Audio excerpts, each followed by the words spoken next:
الحمد لله حمدا كثيرا طيبا مباركا فيه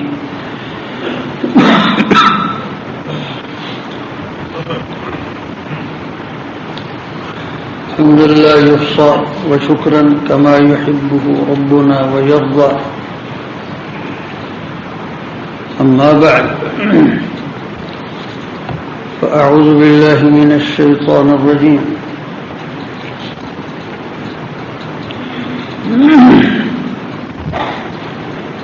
أفمن زين له سوء عمله فرآه حسنا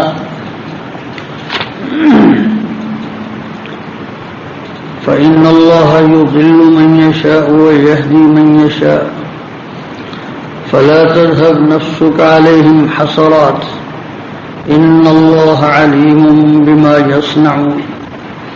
والله الذي أرسل الرياح فتثير سحابا فسقناه إلى بلد ميت فأحيينا به الأرض بعد موتها كذلك النشور.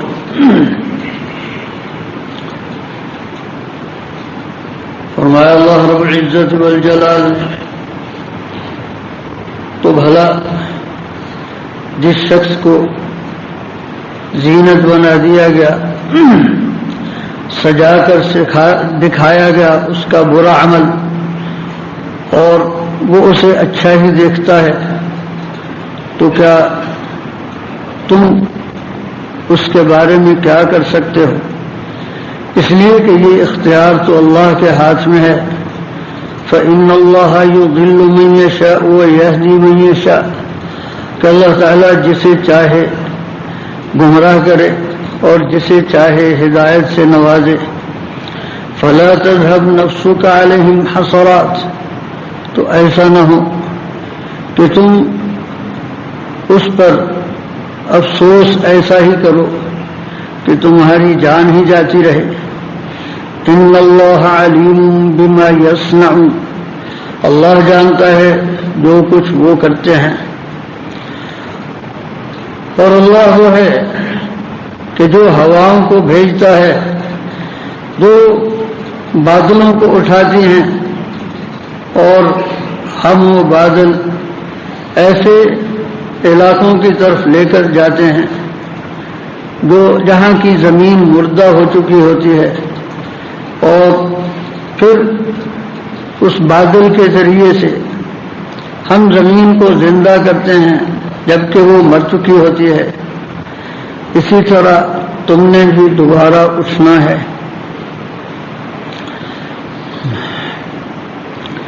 اس سے پہلے بیان ہو چکا وباللہ تعالی التوفیق کہ قرآن حکیم کی باتیں اس قدر واضح بلکہ بدیہی ہیں، یعنی 2 اور 2 4 کی طرح. انہیں سمجھنے کے لیے بہت زیادہ عقل کی ضرورت نہیں ہے کہ اندھیرے اور اجالے میں فرق کرنا، سفید اور سیاہ میں امتیاز کرنا، پاک اور پلید میں فرق جاننا. یہ اس قدر، اسی لیے قرآن کتنے مقامات پر یہ مثالیں بھی بیان فرماتا ہے. قل هل يستوي الاعمى والبصير، بھلا بتاؤ دیکھنے والا اور اندھا برابر ہوتے ہیں؟ اور بھلا اندھیرے اور اجالے برابر ہوتے ہیں؟ تو اسی طرح کی مثال ہدایت اور گمراہی کی ہے. لیکن یہ بھی ایک حقیقت ہے کہ شیطان کا جادو جن آنکھوں پر چل چکا ہوتا ہے وہ نگاہوں پر یہی تو پردہ ڈالتا ہے کہ جب کسی رنگ کی عینک کوئی پہن لے پھر اسے وہی رنگ نظر آتا ہے. اور انسان کے لیے سعادت مندی یہ ہوتی ہے کہ وہ غلط عینک اتار دے اور اشیاء کو اس کی حقیقت میں دیکھنا شروع کر دے. قرآن حکیم نے شیطان کا ایک ایک پول واضح کر دیا اور گمراہ لوگ جن بیماریوں میں مبتلا ہوتے ہیں ان کی علامات بھی بتا دی اور ان کے اسباب بھی بتا دیے اور اس کا علاج بھی بتا دیا.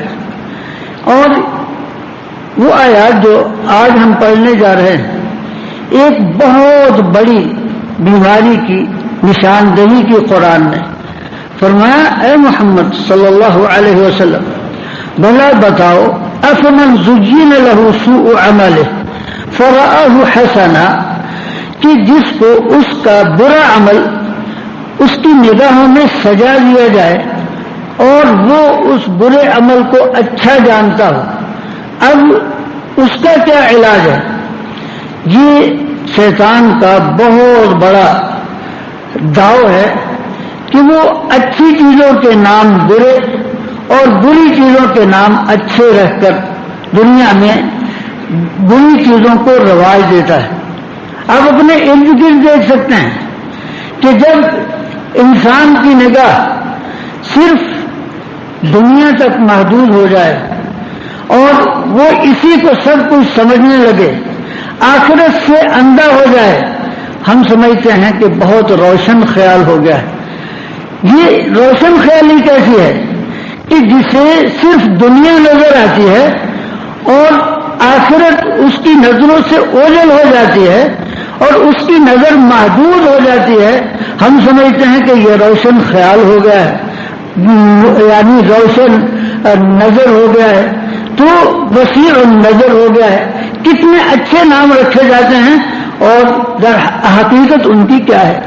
اسی طرح یعنی جہاں آبادی کو ختم کرنا مقصود ہوتا ہے، راستے ہی بند کیے جاتے ہیں، نئی نسل کے آنے کے دروازے بند کر دیے جاتے ہیں اور کہتے ہیں کہ ہم یہ بہبود آبادی کا پروگرام ہے۔ یہ بہبود کس آبادی کی کرو گے جس کو پیدا ہونے سے ہی روک رہے ہو اور نام اس کا بہبود آبادی ہے؟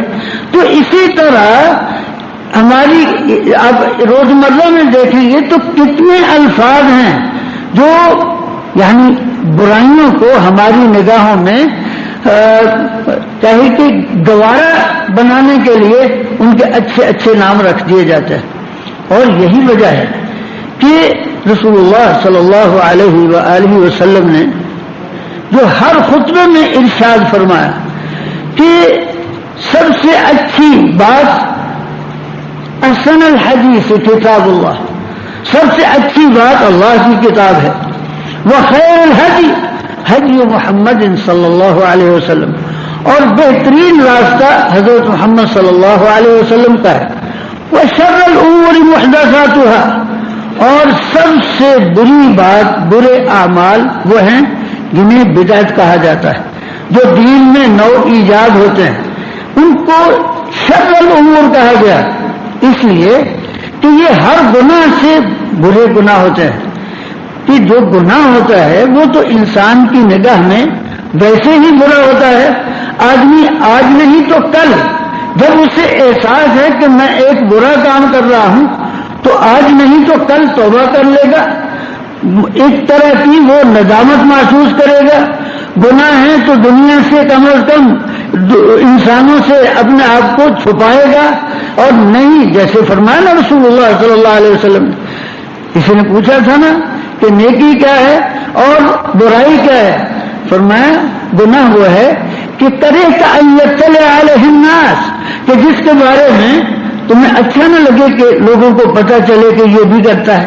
تو انسان کی فطرت میں اللہ تعالیٰ نے نیکی کی ایک محبت اور برائی سے نفرت رکھی ہے، تو جو گناہ کا ارتکاب کرے گا کبھی نہ کبھی اسے سوچ آئے گی، انشاءاللہ اگر دل میں احساس ہے تو توفیق بھی ہوگی اور توبہ کی توفیق ہوگی اور اللہ تعالیٰ اسے معاف کر دے گا۔ لیکن جو شخص ایک گناہ کو نیکی سمجھ کر رہا ہے، وہ کہاں، وہ بھلا کیسے اس سے ہاتھ اٹھائے گا؟ وہ تو سمجھ رہا ہے کہ میں بہت اچھا جا رہا ہوں بلکہ نیک عمل کر رہا ہوں۔ جو ایسا نہیں کرتا اس کو وہ گناہ گار سمجھتا ہے کہ یہ آپ کرتے ہیں یا نہیں۔ جو یعنی حتیٰ کہ بسا اوقات ایسا بھی ہوتا ہے کہ وہ دین کے فرائض سے وہ چیزیں بڑھ جاتی ہیں، کوئی زکوٰۃ دے نہ دے 11ویں شریف کا ختم دلانا ضروری ہو جاتا ہے، وہ اللہ تعالیٰ کے عائد کردہ فرائض سے بڑھ جاتے ہیں۔ تو اس لیے فرمایا افمن زین لہ سوء عملہ فرآہ حسنا، بھلا وہ شخص کہ جس کی نگاہوں میں اس کی بدعملی سجا دی گئی ہے اور وہ اسے اچھا جانتا ہے۔ سورہ الانعام میں اس طرح کی بہت سی باتیں جو معاشروں میں رائج ہوتی تھی قرآن نے ذکر کی ہیں۔ اللہ تعالیٰ نے فرمایا وَجَعَلُوا لِلَّهِ مِمَّا ذَرَأَ مِنَ الْحَرْثِ وَالْأَنْعَامِ نَصِيبًا۔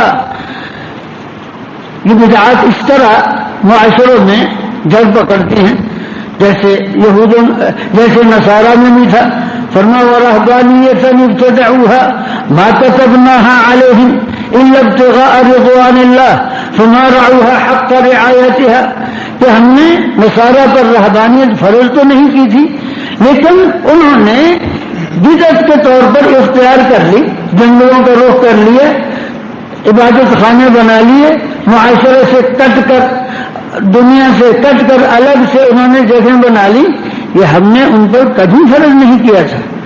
پھر فرمایا فما رعوا حق رعایتها، انہوں نے خود ہی جو اپنے آپ پر جو بدعت عائد کی تھی پھر اس کو بھی نبھا نہیں سکے۔ اور یہ ہم کہتے ہیں کہ سنت اور بدعت میں یہی فرق ہے، سنت اور بدعت میں یہ بہت بڑا فرق ہے کہ سنت پر آپ ہمیشگی کر سکتے ہیں، سنت پر آپ ہمیشگی کر سکتے ہیں، جبکہ بدعت پر آپ ہمیشگی نہیں کر سکتے، اس کو آپ پوری طرح اس کو پوری طرح اپنا ہی نہیں سکتے۔ سنت میں تو کوئی ایسا عمل ہے ہی نہیں، فرائض میں کوئی ایسی چیز نہیں ہے کہ جس میں جو ہماری طاقت سے باہر ہو۔ اللہ تعالیٰ نے دن بھر میں 5 نمازیں فرض کی ہیں، اور اس میں بھی اگر سفر ہے تو نماز آدھی رہ جاتی ہے، بیمار ہے تو بیٹھ کر نماز پڑھ سکتا ہے، بیٹھ کر نہیں پڑھ سکتا لیٹ کر پڑھ سکتا ہے، اتنی آسانیاں اس میں رکھی۔ لیکن جو بدعات ہیں اس میں بھلا کبھی سوچا آپ نے کہ اگر یہ جن کو یہ اپنے آپ میں اولیاء قرار دیتے ہیں، اگر سب اولیاء کے ان کو عرس منانے پڑ جائیں تو منا سکتے ہیں؟ آپ نے کبھی شمار کیا کہ 1,20,000 تو نبی ہوئے ہیں، 1,20,000 تو نبی ہوئے ہیں، اور پھر ان میں سے ہر ایک کے اگر صحابہ بھی اکٹھے کر لیے جائے، خود رسول اللہ صلی اللہ علیہ وسلم کے صحابہ کی تعداد 1,20,000 سے زیادہ ہے۔ 1,20,000 تو میدان عرفات میں جمع تھے جہاں رسول اللہ صلی اللہ علیہ وسلم خطبہ حجۃ الوداع ارشاد فرما رہے تھے۔ پھر تابعین کی تعداد ان سے زیادہ ہے، اتباع تابعین ان سے بھی زیادہ ہیں، اور جن کے متعلق رسول اللہ صلی اللہ علیہ وسلم نے فرمایا خیر القرون قرنی، خیر الناس قرنی، بہترین لوگ میرے زمانے کے ہیں، پھر اس کے بعد آنے والے، پھر اس کے بعد آنے والے، 3 مرتبہ فرمایا، تو بھلا ان کی تعداد کو گن سکتا ہے؟ اگر اور پھر رہتی دنیا تک الحمدللہ امت محمدیہ علی سیدہ الصلاۃ والسلام نیک بندوں سے خالی نہ ہوئی نہ کبھی ہوگی۔ رسول اللہ صلی اللہ علیہ وسلم نے فرمایا کہ میری امت بارش کی طرح ہے، نہیں کہا جا سکتا کہ اس کا آغاز بہتر ہے یا اس کا انجام بہتر ہے۔ سنت من الاولین وسنت من الاخرین، فرمایا اللہ رب العزت والجلال نے کہ پہلوں میں بھی بہت لوگ ہوئے اور پچھلوں میں بھی بہت لوگ ہوں گے۔ تو بھلا ایک میرا خیال ہے کہ اگر شمار کرنے لگیں ایک ایک منٹ بلکہ ایک ایک سیکنڈ میں 2-2 4-4 5-5 عرس آ جائیں گے امت کے حوالے، تو ایسی بات سنت میں ہو ہی نہیں سکتی جس پر عمل نہیں کیا جا سکتا۔ تو یہ ہمارا وہ حق رعایت ہے، بدعت ایسی ہی ہوتی ہے تو پھر اس پر انسان اسے یعنی اپنی زندگی میں لاگو نہیں کر سکتا۔ ہاں تو کتنے عمل ہیں جو شیطان کے مزین کرنے سے معاشروں میں رائج رہے۔ سورہ الانعام میں مشرکین کی کچھ حرکات قرآن نے ذکر کی ہیں، اور ہم اپنے ارد گرد دیکھیں تو ہمیں اب بھی بہت سی چیزیں ایسی نظر آتی ہیں۔ فرمایا وَجَعَلُوا لِلَّهِ مِمَّا ذَرَأَ مِنَ الْحَرْثِ وَالْأَنْعَامِ نَصِيبًا، کہ جو جانور ہیں سب کے سب اللہ نے پیدا کیے، کھیتی سے اگنے والا ایک ایک دانہ اللہ نے پیدا کیا، لیکن یہ کیا کرتے ہیں کہ اپنے جانوروں سے جو اللہ کے پیدا کرنا ہے اور اپنی کھیتی سے جو اللہ کی پیدا کرنا ہے وہ اپنے بتوں کے نام پر وقف کر دیتے ہیں. یہ جانور ان کے نام پر ہیں, یہ کھیتی ان کے نام کی ہے. اور جو آگے حرکت ذکر کی نا, فرمایا فما كان لشركائهم فلا يصلوا الى الله, اگر کہیں نقص واقع ہو جائے, نقصان ہو جائے, اب دونوں کو نہیں دے سکتے تو کہتے کہ اللہ تعالیٰ کو کیا ضرورت ہے, لیکن جو بتوں کے نام کا ہے نا وہ تو ہمیں ضروری ہی ادا کرنا ہے. یعنی جس نے پیدا کیا ہے اس کے نام پر دینے والے میں کٹوتی کر لو, لیکن یہ جو ہم نے از خود بنائے ہوئے ہیں ان کے نام پر جو ہم نے جانور رکھے ہیں یا جو باغ کا جو حصہ ان کے لیے وقف کیا ہے اس میں کوئی کمی نہیں ہونے کی. یہی تقریباً ہم بھی کرتے ہیں کہ جب ہمیں اپنے اخراجات کو یعنی کٹ لگانا مقصود ہو تو وہ اخراجات جو ہم نے اپنے آپ پر لاگو کیے ہوئے ہیں ان میں تو ہم کٹ لگا نہیں سکتے, کیونکہ ان کی حفاظت کرنے والیاں تو گھروں میں موجود ہیں, تو پھر لے دے کر وہی مال رہ جاتا ہے جو ہم نے اللہ کی راہ میں دینا ہوتا ہے. تو فرمایا وَجَعَلُوا مِمَّا لِلَّهِ مِمَّا ذَرَا مِنَ الْحَرْثِ وَالْأَنْعَامِ نَصِيبًا. کتنی عجیب بات ہے کہ اللہ کے لیے بھی حصہ مقرر کرتے ہیں جبکہ سارا اس کا ہے, اور کہتے ہیں کہ یہ اللہ کا ہے اور یہ ہمارے شریکوں کا ہے. اگر نقص واقع ہو جائے تو اللہ کے حصے میں کر لیتے ہیں, اور جو کچھ اپنے شریکوں کے نام کا جو انہوں نے خود ہی بنائے ہیں اس میں کبھی نقص واقع نہیں کرتے. فَمَا سَاءَ مَا يَحْكُمُونَ, کتنی بری بات ہے جو کرتے ہیں. وَكَذَلِكَ زَيَّنَ لِكَثِيرٍ مِّنَ الْمُشْرِكِينَ قَتْلَ أَوْلَادِهِمْ شُرَكَاؤُهُمْ لِيُرْدُوهُمْ وَلِيَلْبِسُوا عَلَيْهِمْ دِينَهُمْ وَلَوْ شَاءَ اللَّهُ مَا فَعَلُوهُ فَذَرْهُمْ وَمَا يَفْتَرُونَ. اسی طرح کہ کیسے کیسے ناموں سے مشرکین عرب آپ جانتے ہیں کہ بیٹیوں کو زندہ درگور کر دیتے تھے. کس قدر شنی عمل ہے. صرف بیٹیوں کو ہی نہیں, قرآن نے تو اولاد کا ذکر کیا ہے. بسا اوقات کثرت اولاد سے بھی تنگ آ کر بچوں کو بھی قتل کرنا شروع کر دیتے, اور اس کا نام انہوں نے اچھے اچھے رکھے ہوئے تھے. کہیں وہ یعنی سمجھتے کہ یہ اس طرح ہماری غیرت پر حرف آئے گا, کل کو کوئی ہمارا داماد کہلائے گا. کبھی کہا کہ اس طرح ہمارا وہ جو معاشرتی یا معاشی معیار ہے وہ برقرار نہیں رہ سکے گا, ہم غریب ہو جائیں گے, اپنا سٹینڈرڈ برقرار نہیں رکھ سکیں گے. تو ان اچھے اچھے ناموں سے کتنے کتنے برے عمل جو معاشروں میں رائج رہے اور اب بھی ان کی معاشروں میں ترویج ہو رہی ہے. تو جب انسان اس طرح کا ہو جائے تو اس کا کیا علاج ہے؟ قرآن نے فرمایا فَلَا تَذْهَبْ نَفْسُكَ عَلَيْهِمْ حَسَرَاتٍ فَإِنَّ اللَّهَ يُضِلُّ مَن يَشَاءُ وَيَهْدِي مَن يَشَاءُ. اس طرح کی جسے اللہ گمراہ کر دے اسے کوئی ہدایت نہیں دے سکتا, اور جسے اللہ ہدایت دے اسے کوئی گمراہ نہیں کر سکتا. یہ معاملہ اللہ کے پاس ہے. فَلَا تَذْهَبْ نَفْسُكَ عَلَيْهِمْ حَسَرَاتٍ. ہمارے یہاں عام طور پر ہوتا ہے کہ کوئی آدمی سمجھاتے سمجھاتے تھک جاتا ہے اور کہتا ہے کہ میں یعنی دلائل دے دے کر تھک گیا ہوں. تو ایسی باتوں پر قرآن نے بھی کہا فَلَا تَذْهَبْ نَفْسُكَ عَلَيْهِمْ حَسَرَاتٍ. تمہیں اس طرح نہ ہو کہ ایسی حسرت تمہیں آلے کہ تم اپنے جی سے ہی زندگی سے ہی ہاتھ دھو بیٹھو. ایسی حسرت اٹھانے کی ضرورت نہیں, اس لیے کہ ہمیں پتہ نہیں ہوتا. ان اللہ علیم بما یصنعون. اللہ جانتا ہے کہ ان کا اصل کردار کیا ہے. بسا اوقات آدمی سمجھتا ہے کہ یہ اتنا اچھا آدمی ہے, اتنے اچھے کام کرتا ہے تو یہ ہدایت پر نہیں آتا. ایسے لوگوں کو سرٹیفکیٹ دینے کی ہمیں ضرورت نہیں ہے. ان اللہ علیم بما یصنعون. وہ باطن میں کیسے ہیں یہ اللہ ہی جانتا ہے, یہ اللہ ہی جانتا ہے. اس لیے ہر آدمی کو اپنی طرف سے ہمیں اچھا سرٹیفکیٹ دینے کی ضرورت نہیں. قرآن نے کہا فَلَا تُزَكُّوا أَنفُسَكُمْ. اپنے آپ کو اچھا نہ کہو. وہی جانتا ہے. هو اعلم بمن اتقى. فرمایا رسول اللہ صلی اللہ علیہ وسلم نے کسی کے بارے میں اگر کہنا ہو تو یوں کہا کرو کہ میں اسے ایسا سمجھتا ہوں، میں اسے ایسا سمجھتا ہوں.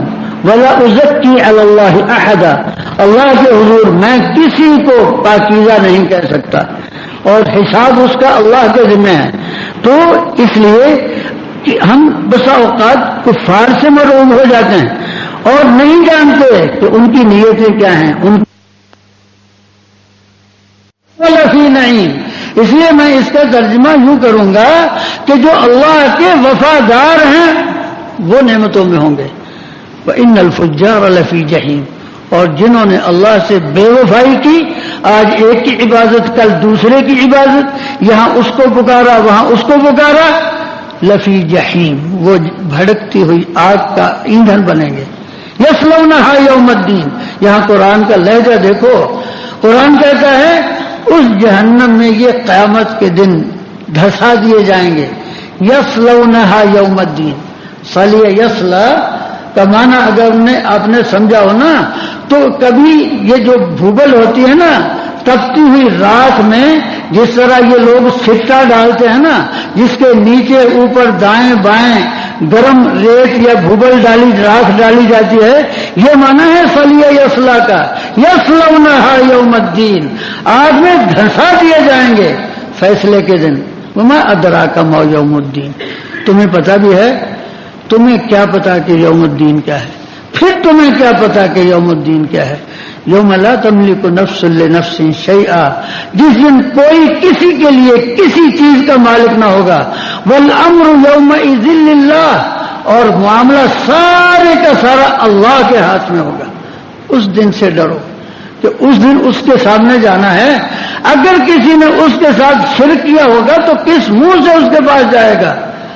قرآن کہتا ہے ومن اظلم ممن افترى على الله كذبا او كذب بآياته انه لا يفلح الظالمون. اس سے بڑا ظالم کون ہوگا جس نے اللہ پر جھوٹ باندھا. اللہ پر جھوٹ ہی تو باندھنا ہے کہ کوئی کہتا ہے کہ اللہ نے انہیں مقرر کر رکھا ہے، سارے کام ان کے سپرد کر رکھے ہیں، انہیں اس نے بنا رکھا، ہم اس کے پاس درخواستیں کرتے ہیں وہ ہمارے کام کرواتے ہیں، اللہ نے ان کے کام سپرد کر رکھے ہیں. اللہ کے بندو اگر اللہ نے بنائے ہوتے تو ہمیں بتا دیتا کہ یہ ہستیاں ہم نے مقرر کر رکھی ہیں، ہمارے پاس براہ راست آنے کی ضرورت نہیں ہے، ہمارے سب آفس قائم ہیں جی. یہ فرنچائز نہیں ہے بلکہ ہمارے سب آفس قائم ہیں، ہمارے پاس آنے کی ضرورت نہیں، ان سے کام کروا لو.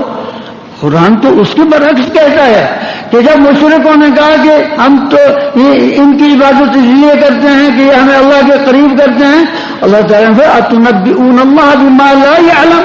تم اللہ کو بتاتے ہو جس بات کا اسے علم نہیں. اگر اس نے مقرر کیے ہوتے تو اس کو تو پتا ہوتا. یہ تم بتا رہے ہو کہ کوئی دستگیر بھی ہوتا ہے، تم بتا رہے ہو کہ کوئی گنج بخش بھی ہوتا ہے. اگر اللہ نے بنائے ہوتے تو اللہ تو بتاتا ہے. اگر حضرت محمد رسول اللہ صلی اللہ علیہ وسلم کو اللہ نے رسول بنایا تو کلام اتارا محمد الرسول اللہ. یہ محمد اللہ کا رسول ہے اور حکم دیتا ہے آمنوا باللہ ورسولہ. اللہ پر بھی ایمان لاؤ، رسول پر بھی ایمان لاؤ. اگر اس طرح کی کوئی ہستیاں نیستیاں بنائی ہوتی تو ان کا بھی ہمیں بتا دیتا، جبکہ وہ فرما رہا ہے. کون ہے اس سے بڑا ظالم جو اللہ پر جھوٹ باندھتا ہے او کذب بآیاتہ یا اس کی آیتوں کو جھٹلاتا ہے. انہ لا یفلح الظالمون. ویوم نحشرہم جميعا. اور جس دن ہم ان سب کو اکٹھا کریں گے ثم نقول للذین اشرکوا. پھر ہم شرک کرنے والوں سے کہیں گے این شرکاؤکم الذین کنتم تزعمون. کہاں ہیں وہ جن کو تم ہمارا شریک سمجھتے تھے؟ بلاؤ ان کو. ثم لم تکن فتنتہم. فرمایا آج یہ اپنی ساری چوکڑی بھول جائیں گے. ثم لم تکن فتنتہم. آج ان کی شرارت ساری کافور ہو گئی. اب اتنی ہی بات رہی کہنے لگے الا ان قالوا واللہ ربنا ما كنا مشرکین. ہمیں ہمارے رب کی قسم ہم نے تو کبھی شرک کیا ہی نہیں. وہ جیسے کوئی شرارتی طالب علم پکڑا جاتا ہے نا، جب بچہ پکڑا جائے تو جب اس مار کا اندیشہ ہوتا تو کہتے نہیں میں نے تو کچھ نہیں کیا، اسی طرح یہ بھی کہیں گے نہیں ہم نے تو کبھی شرک نہیں کیا۔ فرما انظر کیف کذبوا علی انفسہم، دیکھو اپنے بارے میں کیسے جھوٹ بول رہے ہیں۔ وَضَلَّ عَنْهُمْ مَا كَانُوا يَفْتَرُونَ، اور جن کو یہ سمجھ رہے تھے ان میں سے کوئی نظر ہی نہیں آتا، نہ کوئی اللہ کا بیٹا ہے، نہ کوئی اللہ کی بیٹی ہے، نہ کوئی گنج بخش ہے، نہ کوئی بری ہے، نہ کوئی دستگیر ہے، نہ کوئی مشکل کشا ہے، نہ کوئی حاجت روا ہے، نہ کوئی چشتی ہے، نہ کوئی، سب کو کوئی نظر نہیں آ رہا۔ وَضَلَّ عَنْهُمْ مَا كَانُوا يَفْتَرُونَ، اور وہ تو نظر نہیں آ رہے، تو کیا اتنے سے بات چھوٹ جائے گی؟ اللہ اکبر، اللہ اکبر۔ قرآن فرماتا ہے وَيَوْمَ يَقُولُ نَادُوا شُرَكَائِيَ الَّذِينَ زَعَمْتُمْ فَدَعُوهُمْ فَلَمْ يَسْتَجِيبُوا لَهُمْ وَجَعَلْنَا بَيْنَهُمْ مَوْبِقًا وَرَأَى الْمُجْرِمُونَ النَّارَ فَظَنُّوا أَنَّهُمْ مُوَاقِعُوهَا وَلَمْ يَجِدُوا عَنْهَا مَصْرِفًا۔ سورہ کہف ہے، اب ہر جمعے میں تلاوت کرتے ہیں۔ وہ دن ہے جس دن اللہ پکارے گا، بلاؤ ان کو جن کو تم میرا شریک قرار دیتے، نادوا شرکائی الذین زعمتم فدعوہم، وہ بلا کر تھک جائیں گے لیکن کہیں سے جواب نہیں آئے گا۔ فلم یستجیبوا لہم وجعلنا بینہم موبقا، اور ہم ان کے اور ان کے معبودوں کے درمیان پردہ حائل کر دیں گے۔ وجعلنا بینہم موبقا ورأى المجرمون النار، لیکن جان تو نہیں چھوٹے گی نا، اب یہ پردہ ادھر ہو گیا اور سامنے جہنم کی آگ دکھائی دے رہی ہے۔ وَرَأَى الْمُجْرِمُونَ النَّارَ فَظَنُّوا أَنَّهُمْ مُوَاقِعُوهَا، اور انہیں یقین ہو جائے گا کہ انہوں نے اس میں جانا ہی ہے۔ وَلَمْ يَجِدُوا عَنْهَا مَصْرِفًا، اور وہاں سے بھاگنے کی کوئی سبیل انہیں نظر نہیں آئے گی۔ تو اللہ رب العزت والجلال کے حضور پیش ہونا ہے، اس لیے سب سے بڑا سرمایہ اس کے حضور جانے کا یہی ہے، ایاک نعبد و ایاک نستعین۔ انسان اسی کو اپنا وسیلہ بنا لے اللہ کی عبادت، اور اس کے ساتھ شرک کرنے سے مکمل پرہیز، مکمل ہمت کرے اس کی عبادت کرنے کی، اور مکمل قوت صرف کر دے شرک سے بچنے کی۔ وباللہ تعالی توفیق۔